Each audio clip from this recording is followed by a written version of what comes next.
Okay, today's the day I'm going to wrap the lead outs for the bell crank. I'm using 30 thousandths stranded line. No need for anything bigger. This is a classic airplane, so it's pretty stout. And you first got to unroll it.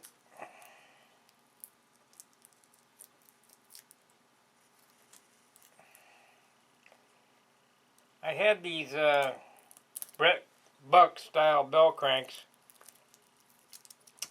and I like them for the simple fact of how the termination is. Woo, that exploded. I have to go around and get it.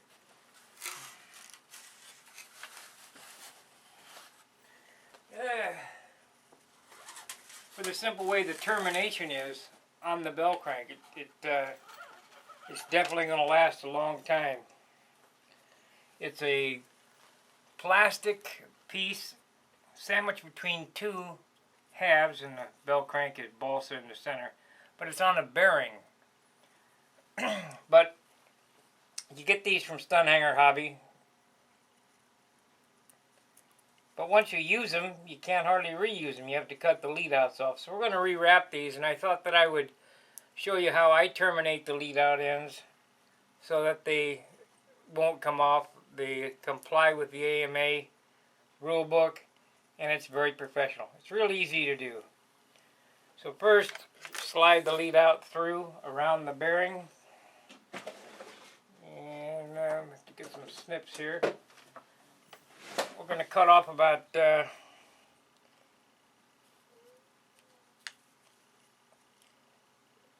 is 26 gauge copper wire. We're going to cut off about 20 inches. This 26 gauge spool will probably last you a lifetime, unless you're making lines every day. Anyway, wrap it around. To get it started is the hard part. So you get a nice termination. But I just pull it over and then wrap it around. Oh, probably 5 wraps, and then we're going to tighten it up.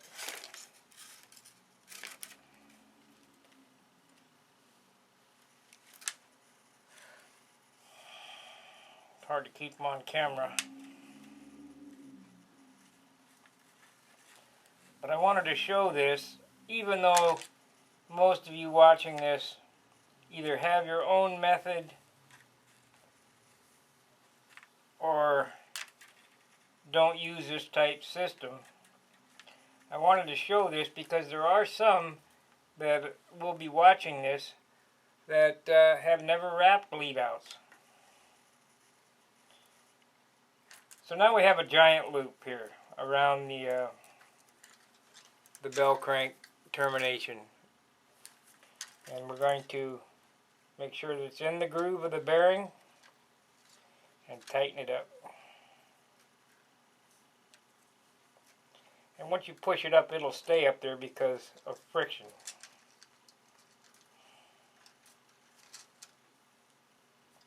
We hold off about 2 inches at the end so we can terminate the wrap. And then we're going to continue wrapping neatly, wind it down the line to the prescribed AMA rulebook spec.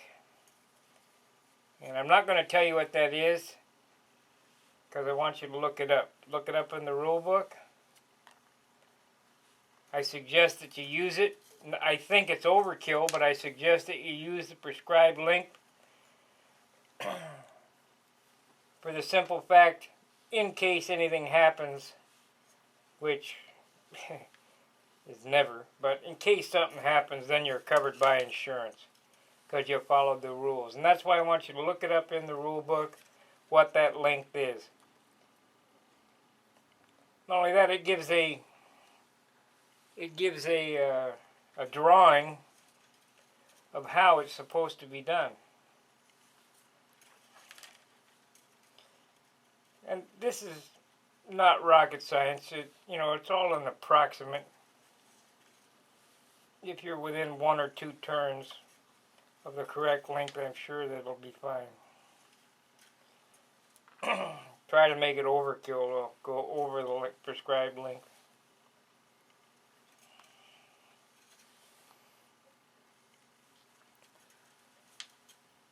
I suggest that you don't use any epoxy on these. Now, I've seen people epoxy these, but what happens is that puts a stress riser there, and the working it back and forth will cause a working fatigue.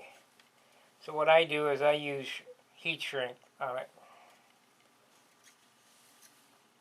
to hold it together. And the reason why I'm kind of doing the bell crank out of sequence here is because I need to have the bell crank mounted or approximate where the bell crank's going to mount before I do my other landing gear mount, because I want to make sure that it clears. And this is the landing gear mount that we did yesterday, how it turned out. And of course, this is the hatch. You just undo those 2 screws and that'll come out and the gear goes in there.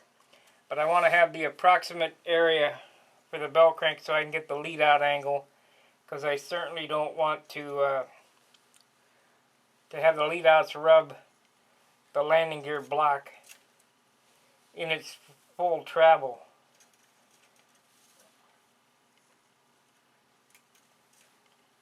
I been trying to make these videos and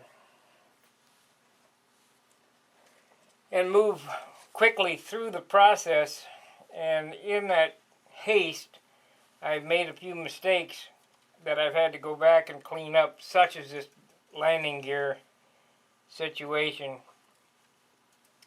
So from this point forward, I'm just going to slow down a little bit and make sure that I don't have to redo anything.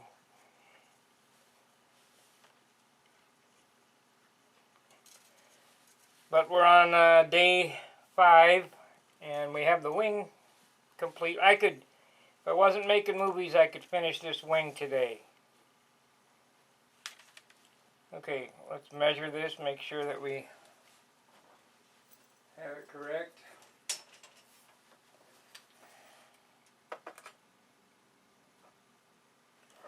Plenty good.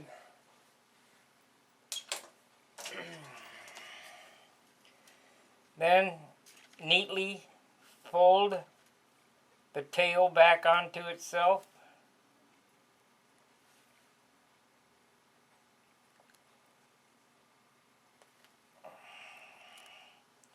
And continue wrapping over the top so that the tail is held down.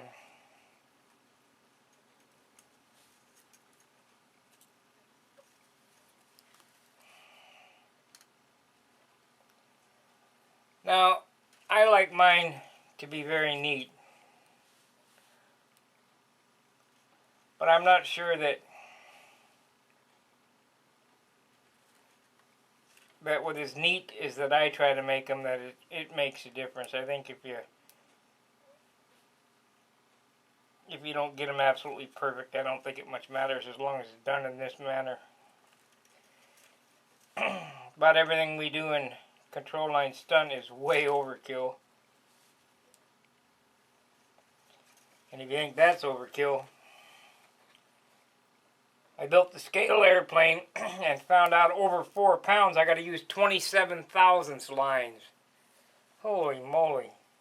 What are these guys thinking?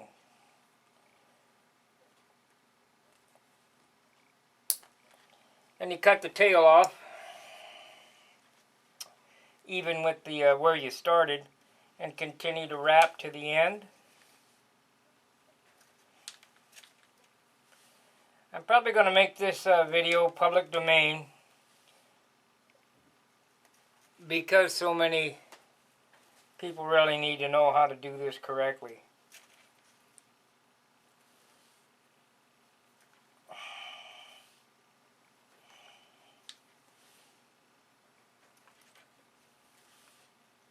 take long, just 5 minutes.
Then you take the beginning and the end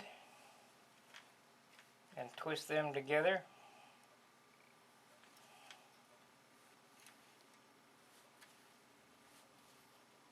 About a 1/2 inch worth. Leave that tang hanging out about a 1/2 inch. It's about halfway down the wrapping. Trim it off. Then we're going to take a piece of heat shrink, the entire length of the wrap. Cut it to length. Slide it on.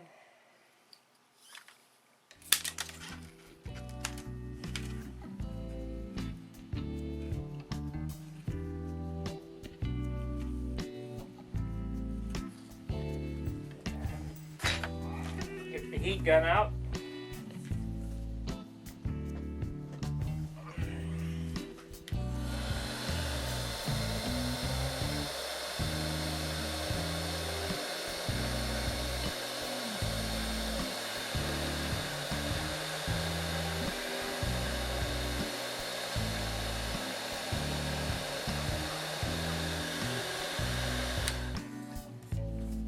If you'll notice, I went completely up to the bearing so that the wire wouldn't slide out of the bearing. But that is how you do a terminated end on a bell crank. If you're using a phenolic bell crank or a metal bell crank, I would suggest that you get a piece of wire, brass tubing, that this wire will slide through. Bend it into a U shape, and then do the same wrapping. And Dan Winship did a real nice video tutorial on wrapping those. So that's basically what we got for today. On the bell crank, we're going to go ahead and work on the wing later on, and I'll show you how I install or suspend the bell crank when I get to that. So we'll see you in a while. Tight line.